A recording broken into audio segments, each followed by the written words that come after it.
Number 5 on this list is the Hellfire Caves. The Hellfire Caves are definitely some of the most haunted in history. They didn't start out haunted though, it was actually the activities of a specific club that brought the paranormal to this place. Ranker writes, also known as the West Wycombe Caves, England's Hellfire Caves form a network of chalk and flint caverns extending a quarter of a mile underground. The caves were excavated by Francis Dashwood in the mid-1700s. Dashwood was also the co-founder of the Hellfire Club, a secret society said to have held meetings in the caves. Members were all politically and socially influential throughout the 18th century. The group's reputation is steeped in tales of dark rituals, debauchery, and devil worship. While the Hellfire Club dissolved by 1766, it's believed that the ghosts of its members still linger. The caves began operating as a tourist attraction back in 1951, and visitors routinely report strange echoes and mysterious apparitions that appear and disappear in front of them. The reported activity is so frequent that Travel Channel's Ghost Adventures and Sci-Fi Channel's Ghost Hunters have conducted their own paranormal investigations of the caves.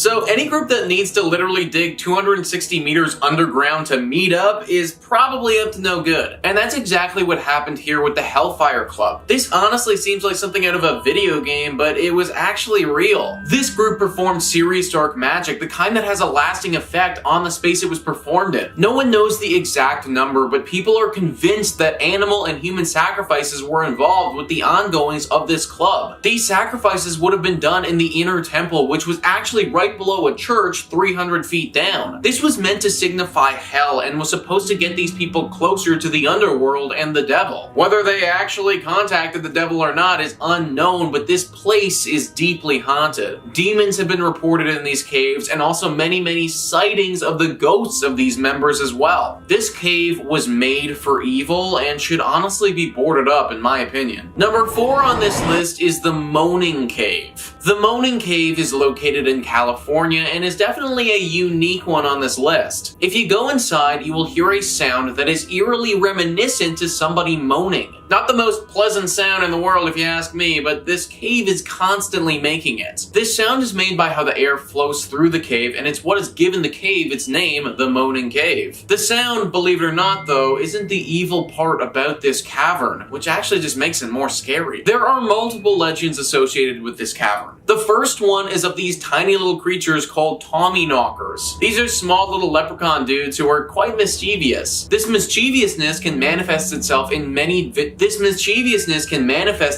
very dangerous ways though, because it's said that these tiny little buggers will literally cause cave-ins and kill people. It's also believed that these creatures originated from the dead souls of those passed. If these killer leprechauns weren't enough, then there's also supposedly the ghosts of some very angry gold miners who died here, and a ghost of a saber-toothed tiger named Chip. This tiger is hungry, and you are sadly going to be on the menu. Number 3 on this list is the Mammoth Cave. There are no ghosts of mammoths in here, so you don't need to worry about that. The name is actually in reference to the incredible size of this cave. Ranker writes, horror author H.P. Lovecraft's story, The Beast in the Cave, was inspired by this famously creepy Kentucky cave system. Mammoth Cave is as massive as its namesake implies. In fact, it may well be the largest haunted cave in the United States with about 400 miles of explored area. Much of the cave's expanse remains unseen, however, evidence suggests prehistoric people began mining the cave as far back as 4,000 years ago and eventually used it to bury their dead. This went on for about 2,000 years before they abruptly abandoned the cave. Whatever caused them to flee remains unknown, but it might have something to do with the plethora of ghost sightings that have occurred over subsequent years. After the War of 1812, the caves were sold off to a mine salt pepper, and enslaved people were sent to work and die in the caves. Apparitions of deceased enslaved people are often reported. In 1939, a cave section was converted into a makeshift tuberculosis village by a doctor who believed the purity of the cave's air would fight infection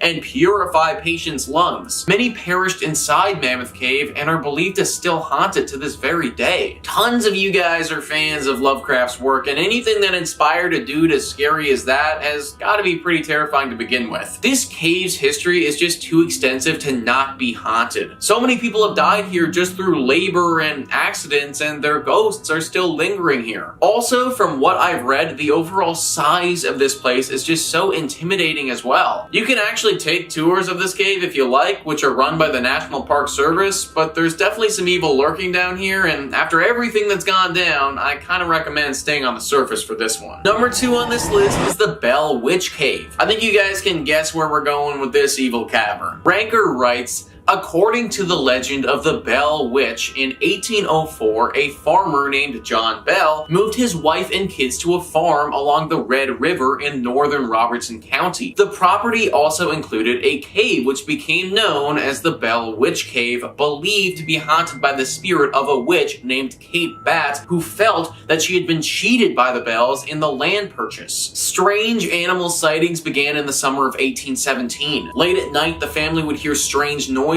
such as knocking on the door and all along the walls outside the house. At one point, the noises made their way inside the home and also included gnawing, choking, and dragging sounds. Vicious incidents by an unseen force plagued Betsy, the youngest Bell daughter, who suffered scratches, hair pulling, and physical beatings. John himself was prone to choking fits and illnesses until he finally passed in 1820. Once John passed and Betsy called off her engagement, the witch apparently felt her vengeful work was done and returned home to the cave for years. She returned to the home in 1828, allegedly speaking to John Bell Jr. and promising to return 107 years later. Considering all the paranormal activity locals reported near the Witch Cave and even throughout the town in the interim, many believe that she never left. Locals think that heading into this cave will always run the risk of getting cursed by the evil witch in some capacity. It doesn't happen to everybody who visits, but some people who have gone in have reported horrible luck afterwards. This legend has all the makings of a great Scooby-Doo novel, honestly. Haunted cave by an ancient witch, horrible luck, and potential tragedy to those who go inside. Scooby-Doo legend or not, though, I still want absolutely no part of it. And finally, number 1 on this list is the Cave of Sybil. The Cave of Sybil is part of an ancient legend dating back all the way to the ancient Greeks. It's located by Naples, but back in the day, it was close to a Greek town called Cumae. These caves have hundreds of entrances to them and are extremely intricate. They would honestly be super cool to explore if you weren't risking life and limb in the process. The year is 19 BC, and famous writer Virgil put in his book The Aeneid, the gates of hell are open night and day, smooth the descent and easy is the way, but to return and view the cheerful skies, in this the task and mighty labor lies. The gates of hell. That's what he writes in this story, and that's what these caves are thought to be. Literally where somebody can go into these caves and never come out because they've accidentally stumbled into hell. And that sort of thing happened many times back in the day. People would wander into these caverns looking to explore, and bam, gone forever because now they're chilling with the devil in the underworld. Obviously, because of this, there is so much evil overflowing out of this place. Any spot that has the actual doors of hell is not the type of place that I want to be around. Who knows how many demons or ghouls could be roaming around these rocky walls? Unless you're trying to meet up with some demons, I'd say stay away from this cave at all costs. Number 5 in this list is the Wabasha Street Caves. The story behind these caves is honestly super interesting. Truly sounds like something right out of a movie.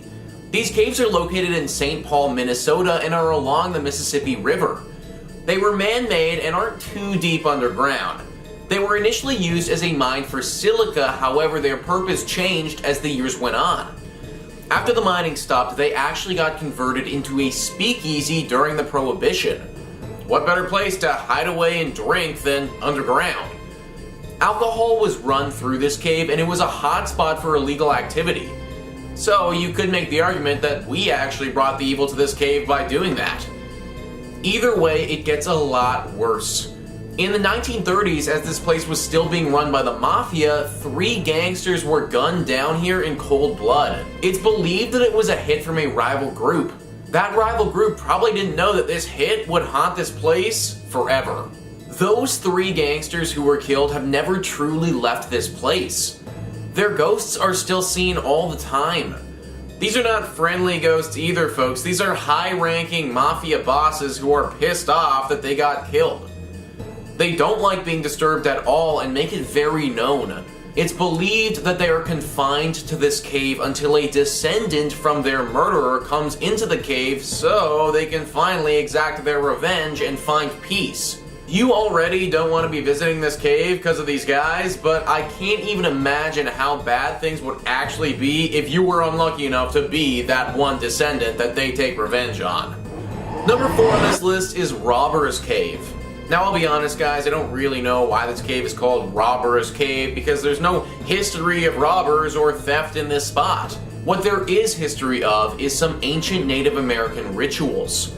Ranker says Robber's Cave of Lincoln, Nebraska was once known as Pauk Bluff and served as a sacred meeting spot for the Pawnee Native Americans. The cave system beneath the bluff was where the Pawnee taught many traditional practices such as healing, animal powers, and the medicinal and magical value of plants and roots. Nowadays, locals claim to hear the sound of beating drums and chanting as if these rituals are still being performed by ghosts. There have also been reports of screams and moans emanating from the caves. The elaborate cave system was sealed for years, but now can be toured by the public. So here's the thing, guys, it doesn't actually sound like the people who used to reside here were performing any evil rituals at all. They were kind of just here doing their thing. So why is it that their spirits are locked in this cave? Well, locals believe that there was always something inherently evil about this cavern, and there always will be. That for whatever reason, the evil in this place has latched onto the spirits of those in the past and won't let them find peace. If this is the case, then it seems like just bad luck of the draw to happen to pick this cave. The people previously had no warning and didn't know, but I'm telling you all right now, this is not the cave you want to spend time in. Number 3 on this list is Speedwell Cavern. Speedwell Cavern is located in England in a very pretty area called Wynot's Pass. This is beautiful, and like a ton of other places that we talk about on this channel, would be super awesome if it wasn't deeply haunted. Well, the pass itself is kind of haunted, but the cave definitely gets the worst of it. It's all because of what happened several hundred years ago in 1758. What should have been one of the best years of Alan and Clara's life, 2 lovers who were going to get married, turned into the last year of their life. The pair were deeply in love, but their families did not approve of each other's selection. So Alan and Clara took it into their own hands and embarked on a journey to get married in secret. Their destination was Peak First Chapel. On the night before their arrival, they stayed at this inn called Castleton Inn. On that evening, they were parading around in their fanciest clothes and enjoying each other's company as this was the final day before they got married. Well, this turned out to be a poor idea because a group of drunken miners spotted the pair. Based on the outfits that they were wearing, the miners thought that they were extremely rich and would make for an easy couple to rob. The next day, as the pair were on their final leg of the journey, the miners attacked the couple at Wynot's Pass. These miners were brutal about their robbery and didn't leave Alan or Clara alive. They killed them and took their bodies into a cave in Wynot's Pass to hide them. Speedwell Cave. Well, those 2 bodies lay there decaying for over a decade before anyone found them, and that was enough time for the 2 spirits to get pretty pissed off. Now this cave is deeply haunted with these 2 ghosts who were robbed of spending their lives together and are taking their anger out on people who pass by. This cave is super out of the way, so there really is no reason to go unless you wanted to go see them, but that's something that locals really don't recommend doing. Number 2 on this list is the Cave Hotel. Yeah, you heard that right, folks. A hotel that is in a cave. An idea that sounds pretty interesting to a lot of people who may be adventurous, but I can promise you it isn't as cool in practice. That's simply because of the haunting, though. The hotel itself is pretty sweet and would make for quite the experience if, of course, it didn't happen to be deeply haunted. Ranker writes, "It's no secret that the Grand Canyon's nooks and crannies have long been subject to haunting rumors. The fact that somebody created a cave hotel in such a place is equal parts awesome and terrifying. While there's evidence these caverns may have been discovered by members of the Hulepe tribe a decade earlier, the official discovery is credited to Walter Peck in 1927. Obviously, Peck wasn't the first to stumble upon the cave system, as he found the remains of two brothers who fell ill to the flu. Both brothers and even Peck himself are among the ghostly apparitions visitors claim to see at the Cave Hotel. Another source of paranormal activity in the Cavern Hotel is former manager Gary Ringsby, who took his life in what's known as the bunkhouse back in the 1970s. Those brave enough to sleep in the hotel suites have reported the distant sound of Native American chants and shadowy figures dancing along the rocks. Other claims include whispering sounds, the elevator door opening and closing without cause, and the image of a person dangling from the top of the cavern. We have a pair of sick brothers, we got a former hotel manager, and we have Native American ghosts. What isn't this hotel haunted with? Clearly these caves are bad news. Like, just think about how many people have perished here. And yes, I understand, staying in a room literally in the Grand Canyon, like, that sounds pretty freaking awesome, but not if it means potentially risking your soul or even your life in the process. There are just way too many instances of tragedies at this spot to be paying it a visit anytime soon. People who have stayed here before believe something evil could be lurking down there, and that the first people who came here have awoken it. Based on everything that's gone down and how haunted it is now, I tend to agree with them. And number 1 on this list is Chislehurst Caves.